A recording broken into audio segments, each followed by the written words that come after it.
కౌశిక్ గారు, so almost తెలంగాణకి సంబంధించి 70% క్యాచీ ఏరియా ఉంది. దీన్ని మనం యూటిలైజ్ చేసుకోవట్లేదు, 100% యూజ్ చేసుకోవట్లేదు. సరే, వాళ్ళ గురించి ఏం చేస్తారని పక్కన పెడితే 2 ఏళ్ల నుంచి మీరు ఉన్నారు పవర్ లో. ఇందాక రామూర్తి గారు కూడా అదే పాయింట్ చెప్పారు. 2 ఏళ్ల నుంచి మీరేం చేస్తారు? అదే 299 టీఎంసీల నీళ్లు గురించే వాడుకుంటున్నారు తప్ప ఇంకా పెద్దగా ఏం చేయట్లేదు. 2 ఏళ్ల నుంచి మీరు కూడా ఏం చేస్తారన్న పాయింట్లు కూడా వస్తే మీరు ఏం చెప్తారు? ఇప్పుడు పచ్చి అబద్ధాలు మాట్లాడితే ఎవరు ఏం చేయలేదు. ఎందుకంటే ఇప్పుడు చెప్పినట్టు శ్రీశైలం బ్యాక్ వాటర్ ద్వారా కూడా మొత్తం ప్రాజెక్టులు వీళ్ళు అనుకున్నట్టు పూర్తయిన కూడా 2 టీఎంసీలు మించి వాడుకోలేము మనం. 2 టీఎంసీలు మొత్తం తెలంగాణ వాడుకునేది 2 టీఎంసీలు. ఆ 2 టీఎంసీల కోసం మీరు ఒక్కరే ఎక్స్పర్ట్ కాదు, మేము ఇప్పుడు నిపుణులు ఉంటారు, అన్నీ ఉంటాయి. అదే కాకుండా ఇక్కడ మేడం సమైక్య రాష్ట్రంలో అనుమతి ఉన్నటువంటి 16 ప్రాజెక్టులను ఆపాలని చెప్పేసి ఆంధ్ర ప్రాంతము ఏదైతే కేంద్రాన్ని లేఖలు రాసి ఆపించిన పరిస్థితి మనం చూస్తాం. ఎందుకంటే సమైక్య రాష్ట్రంలో ఉన్నటువంటి ఏదైతే అనుమతులు వచ్చినట్టు ప్రాజెక్టులు ఆపోద్దని చెప్పేసి విభజన హామీలో చాలా స్పష్టంగా ఉన్నది. తర్వాత ఆ 16 ప్రాజెక్టులకు సంబంధించి జీవో నెంబర్ 34 ద్వారా తెలంగాణ 16 ప్రాజెక్టులు చేపడుతుందని చెప్పేసి చాలా స్పష్టంగా ఆంధ్ర చాలా సార్లు కంప్లైంట్ చేయడంతో కేంద్రం ఈ ప్రాజెక్టులు కూడా ఆపిన పరిస్థితి మనం చూసినాం. రేలంపాడు బ్యాలెన్సింగ్ రిజర్వాయర్ కావచ్చు, గట్టు బ్యాలెన్సింగ్ కావచ్చు, తర్వాత చాలా ప్రాజెక్టులు పులిచింతల షోరూమ్ నుంచి వేములూరు కావచ్చు, చాలా ప్రాజెక్టులు. అదే కాకుండా 2021 నుంచి 24 వరకు 44 ప్రాజెక్టులకు సంబంధించినటువంటి పాలమూరు రంగారెడ్డి ప్రాజెక్టు కావచ్చు, డిండి భీమా కావచ్చు, భక్తరామదాస్ సహా మరో 42 ప్రాజెక్టులు అడ్డుకోవాలంటూ 2021-24 రాసిన లేఖలను వీటికి జత చేసి ఇప్పుడు కేంద్రము తెలంగాణ రాష్ట్రానికి పంపించినటువంటి పరిస్థితి మనం చూస్తా ఉన్నాం. కాబట్టి పాలమూరు రంగారెడ్డి అడ్డుకోవడం 2015 నుంచి 2017 వరకు చంద్రబాబు నాయుడు గారు 5 లేఖలు రాసిండు. అప్పుడు ముఖ్యమంత్రి ఎవరు? మరి చంద్రబాబు నాయుడు గారు ముఖ్యమంత్రి అక్కడ ఉంటే ఇక్కడ కేసీఆర్ గారు ముఖ్యమంత్రి ఉన్నారు. వారు పట్టిసీమ కట్టుకున్నప్పుడు అసెంబ్లీలో ప్రశ్నిస్తూ మాట్లాడుకొని వరద జలాలు వాడుకొని చెప్పింది వాళ్ళే. కాబట్టి పాలమూరు వరద జలాల పంపకం జరగాలి. కౌశిక్ భాయ్, వరద జలాల క్లారిటీ వరద జలాలు పెంచాలి. 3000 మాట ఎక్స్పర్ట్ కాదండి, నేను చెప్పేది వినండి కౌశిక్ గారు. నేను డిస్టర్బ్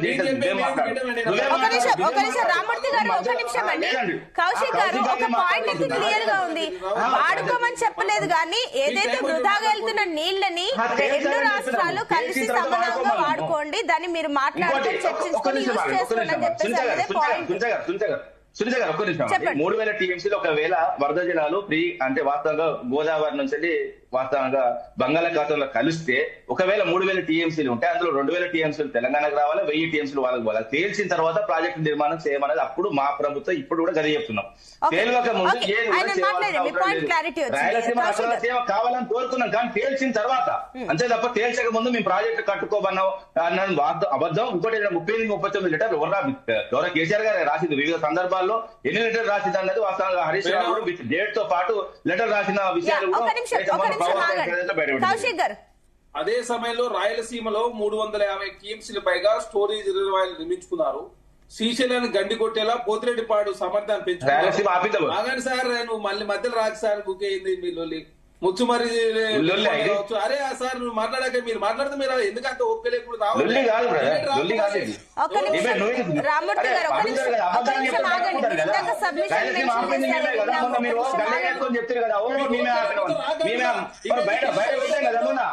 చంద్రబాబు నాయుడు డైరెక్ట్ చెప్పాడు కదా, బీఆర్ఎస్ పార్టీ అడ్డుకోలేదు, కాంగ్రెస్ ప్రభుత్వం అడ్డుకోలేదని.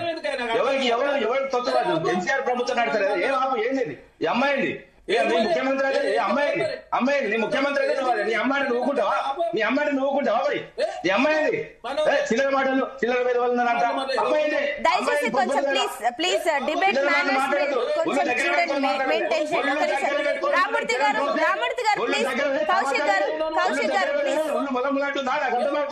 ఏం మాట అబ్బాయి మాట అర్థం కాదు.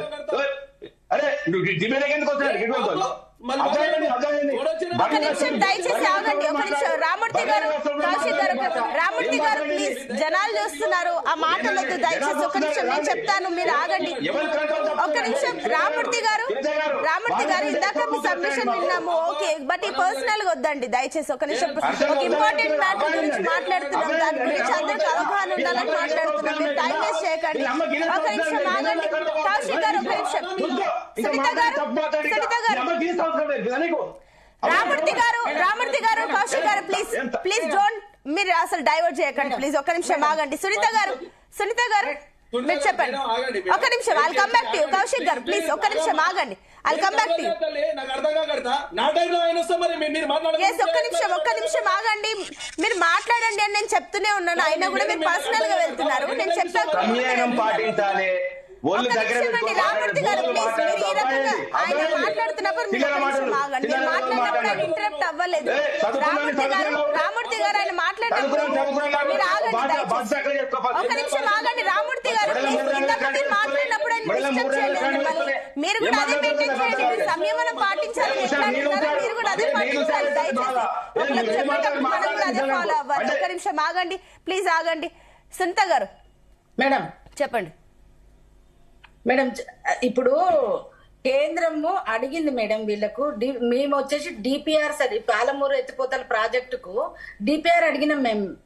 డిపిఆర్ ఎప్పుడు కోర్టు కేసు విత్డ్రా చేసుకున్నాక మాకు డిపిఆర్ పంపించమంటే ఓన్లీ కోర్టు కేసు విత్డ్రా చేసుకోవడం కోసము 1.5 year టైం తీసుకున్నది మేడం తెలంగాణ రాష్ట్ర ప్రభుత్వం. మేము అనుమతులు ఇవ్వలేదు, మేము అది అడ్డుకున్నాం ఇది అడ్డుకున్నాం అని మళ్ళీ కేంద్రం మీద నెట్టేస్తా ఉంటారు వీళ్ళు. మరి ఇప్పటి వరకు పోలవరం పాలమూరు ప్రాజెక్టుకు డిపిఆర్లే సరిగ్గా ఇవ్వని పరిస్థితి మేడం. కేంద్రం ఎప్పుడైనా ఏ ప్రాజెక్టుకైనా పర్ఫెక్ట్ గా అనుమతులు ఇస్తుంది. తెలంగాణ డెవలప్మెంట్ కు మా ఎంపీలు మా మంత్రి గారు ఏదైతే మన కిషన్ రెడ్డి గారు ఉన్నారో ప్రతిసారి పోయి మన ఇప్పుడున్న ఇరిగేషన్ మినిస్టర్ గారి దగ్గర కూర్చొని తెలంగాణ ప్రాజెక్టులకు ఎంతైతే కేటాయింపులు ఉన్నాయో అంత ఖచ్చితంగా మాకు రావాలి అని చెప్పి అడుగుతున్నారు. కానీ ఇక్కడ ముఖ్యమంత్రులు మొన్న రేవంత్ రెడ్డి గారు చంద్రబాబు నాయుడు గారు కూర్చున్నారు ఏది బనకచర్ల ఇష్యూ విషయంలో. కూర్చున్నాక అసలు అన్న అబద్ధాలు చెప్పిండ్రు. వాళ్ళేమో మేము కూర్చున్నాం మాట్లాడుకున్నామని వాళ్ళు చెప్తారు. ఇక్కడ ముఖ్యమంత్రి గారు ఏం చెప్తారు, నేను మా చర్చనే రాలేదు, దాని గురించి డిస్కషన్ లేదని వీళ్ళు చెప్తారు. ఇప్పుడున్న ముఖ్యమంత్రి ఇట్లా చెప్తాడు. అంతకుముందున్న ముఖ్యమంత్రి గారు ఎవరు వచ్చి కేంద్ర ప్రభుత్వం మీద నెట్టేస్తుండ్రు. అంతకుముందున్న ముఖ్యమంత్రి గారేమో తన ఏదైతే పార్టీ డెవలప్మెంట్ కోసం పార్టీ ఒక పాయింట్ అయితే ఉంది సునీత గారు. రేవంత్ రెడ్డి ఒక మాట అన్నారు. తెలంగాణ రాష్ట్రానికి శనిలా దాపురించారు కిషన్ రెడ్డి, అటు ఏపీకి వెళ్తున్నట్టుగా తెలంగాణ చూడట్లేదు అని చెప్పేసి ఒక పాయింట్ అన్నారు. ఈ రాష్ట్రాన్ని పట్టిన శని కేసీఆర్ గారు, ఇప్పుడున్న రేవంత్ రెడ్డి గారు మేడం. ఎందుకు అంటే ఏం మాట్లాడుతుంటారమ్మా మీరు? ఎవరు శని? మీరు శని? మీరే శని? మీరే శని? అది కాదు 10 ఏళ్ళ నుంచి, అది కాదు 13-14 ఏళ్ళ నుంచి. అరే మీరు శని అంటే మీరు అండి ఏం శని అండి? మోడే శని అని అంటే మీరు రామూర్తి గారు కాదండి.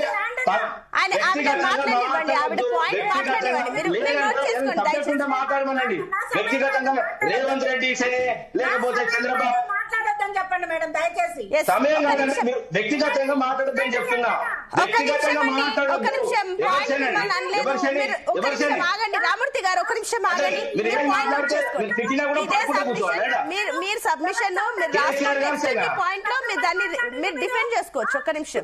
ఏం చేసింది సుష్మా స్వరాజ్ తప్ప మీరందరూ, సుష్మా స్వరాజ్ తప్ప మీరందరూ వరుస పెట్టి చెప్తా, సుష్మా స్వరాజ్ తప్ప వరుస పెట్టి చెప్తా. మీరు తెలంగాణకి ఎంత ద్రోహం చేసింది? ఏమిచ్చింది తెలంగాణకు? ఏమిచ్చింది? ఒక మెడికల్ కాలేజ్ ఇచ్చిల్లా? ఒక మెడికల్ కాలేజ్ ఇచ్చిల్లా? మీరు ఏం మాట్లాడతారు? మేము తెచ్చినాం, జిల్లాకు మెడికల్ కాలేజ్ కట్టాం. ఏమేం మీ ఫామ్ హౌస్ లో పే కార్డు నడుస్తుందని, మీ ఫామ్ హౌస్ లో మా ఫామ్ హౌస్ లో వ్యవసాయం నడుస్తుంది, మీ ఫామ్ హౌస్ లో పే కార్డు. రోడ్ల మీద ఘనకార్యం చేస్తున్నారు కదంటే మీరు. రోడ్ల మీద ఘనకార్యం చేస్తున్నారు. అరే భరత మాతను లేదండి,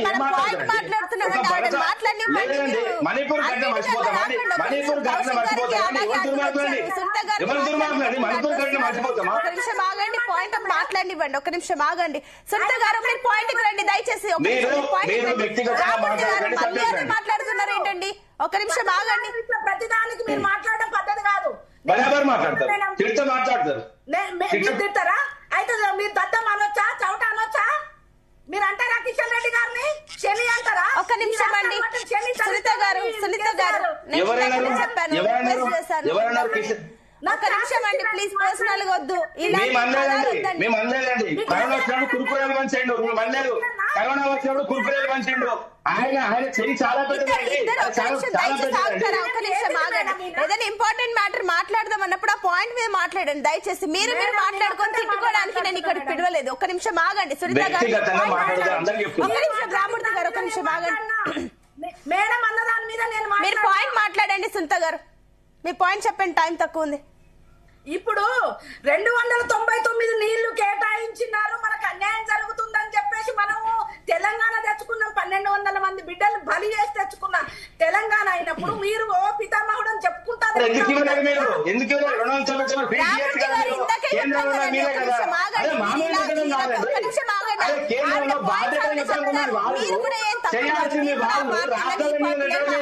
ఉంటారు అట్లని వాళ్ళు రాలేదు కదా, వాళ్ళ టైం మీరు ఇలా కాదు. ఒక్క నిమిషం మీరు 10 ఏళ్ళు పాలించారు, మీరు ఆ ఓపిక మీకు ఉండాలి ప్లీజ్.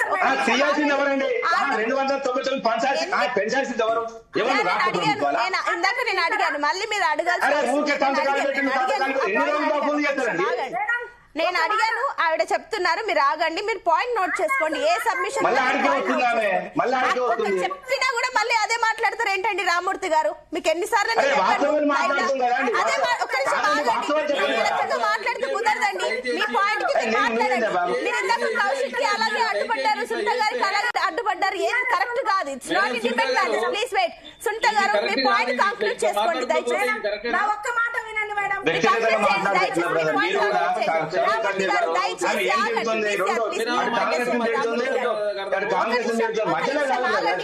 రామూర్తి గారు అని చెప్పారు.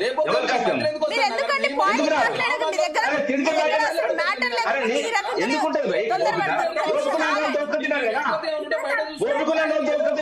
మీరు ఒక నిమిషం పీసీఆర్ వీళ్ళిద్దరు ఒక్క నిమిషం ఆగండి. సునీత గారు మీ పాయింట్ మాత్రమే మాట్లాడండి, పాయింట్ కంక్లూడ్ చేయండి. 1 minute లో కంక్లూడ్ చేయండి. నేను నా పాయింటే మాట్లాడుతున్నా మేడం. ఈయన మాట్లాడిన దాని మీద నేను ఒక్కటే క్వశ్చన్ వేస్తున్నా మేడం.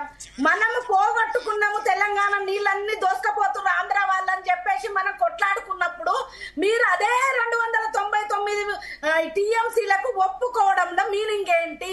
ఒక్క నిమిషం మీ పాయింట్ మాట్లాడు. ఒక్క నిమిషం ఆగండి. మీరు మేడం ఆ రోజు మీరు చేసిన తప్పు ఇవాళ మేము శిక్ష అనుభవిస్తున్నాం. ఒక్క నిమిషం అండి, మీరు అడిగిన పాయింట్ కౌశిక్ గారు సో 299 టీఎంసీలకి ఎందుకు ఒప్పుకున్నారనే విషయం పక్కన పెడితే ఇప్పుడు మీ దగ్గర ఉన్న సొల్యూషన్ ఏంటి? మేడం ఇక్కడ చాలా స్పష్టం. 299 టీఎంసీలకు ఒప్పుకోవడం తోటి సుప్రీంకోర్టులో వాళ్ళు ఆ సంబంధించిన డాక్యుమెంట్లను చూపిస్తా ఉన్నారు. ఆనాడే కేసీఆర్ 2016లో ఒప్పుకున్నారు. కాబట్టి దాని ప్రకారమే జరగాలని చెప్పి సుప్రీంకోర్టులో సమర్థన వాదనలో ఆంధ్రప్రభుత్వం వినిపిస్తా ఉంది. కేసు లేట్ అవుతున్న పరిస్థితి. అదే కాకుండా మేడం అదే కాకుండా అపెక్స్ కమిటీ మీటింగ్లకు హాజరు కాకపోవడం, ఊకేమొస్తాం ఆ బ్రిజేష్ కుమార్ ట్రిబ్యునల్ వచ్చే వరకు 299 టీఎంసీలు ఒప్పుకోవడం తోటి 2016 నుంచి 2020 కంటిన్యూ. ఇప్పటి కూడా బ్రిజేష్ కుమార్ ట్రిబ్యునల్ జడ్జిమెంట్ వచ్చే వరకు ఈ 299 సంబంధించినటువంటి నీళ్లే వాడుకోవాలని చెప్పేసి కేంద్రం చెప్తా ఉంది. ఇక్కడ సుప్రీం